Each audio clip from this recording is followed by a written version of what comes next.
I remember when they were beds in the mental health system all across the country, and now typically you think about units, an entire self-contained department, and this is a big concept. Right. We have to move the intellectual and developmental disability system to catch up with the mental health system in terms of understanding that it's about affordable housing and opportunities, and that is harder. As I drove back from here and I thought, wow, I know this property could really work. Let's create something. Let's work on a supportive housing options pilot project. And it was supposed to be supportive housing options because that's SHO, and we wanted to show how people with intellectual and developmental disabilities would be able to live in their own units with the supports, flexible supports that they needed. Moving into May, what does that mean for where you work? It was an hour or more bus ride because I live off of the bus route. There were times when I'd have to wait an hour, 2, 3 hours till I go to my shift until I moved here. He lived out in the country about 10 miles out of town, and now he's with his friends.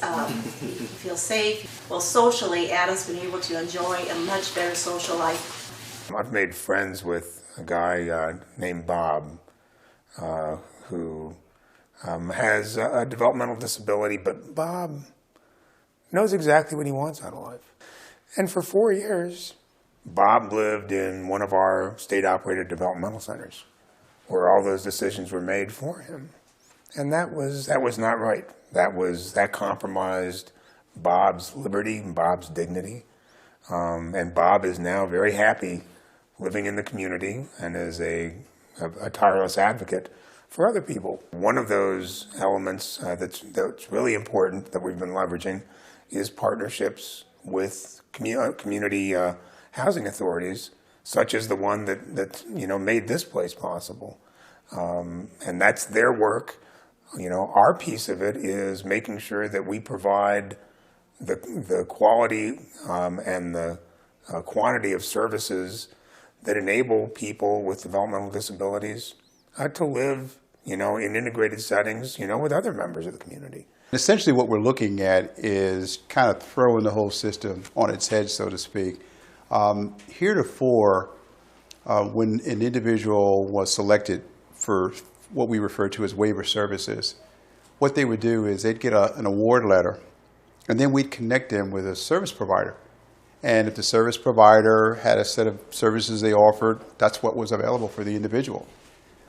What we're trying to do now is to change that process so that it's really driven by the individual's wants, needs, and preferences. So we've been involved in a person-centered planning process where we're looking at establishing a person-centered plan for the individual and letting that drive the selection of providers. When Nicole first moved in, I was staying with her at night and then took her home for the weekend.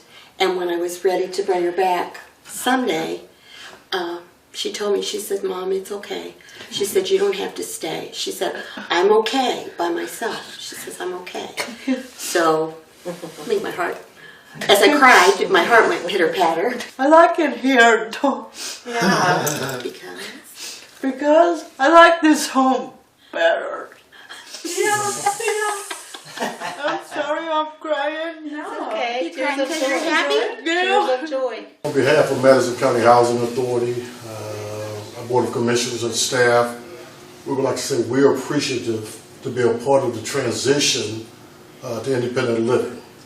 We look forward to working with you in the future.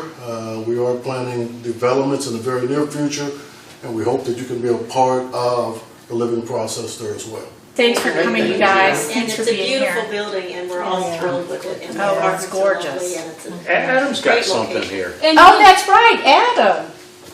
Here's your summer to high school. Thank you, Adam. You're welcome. Excellent.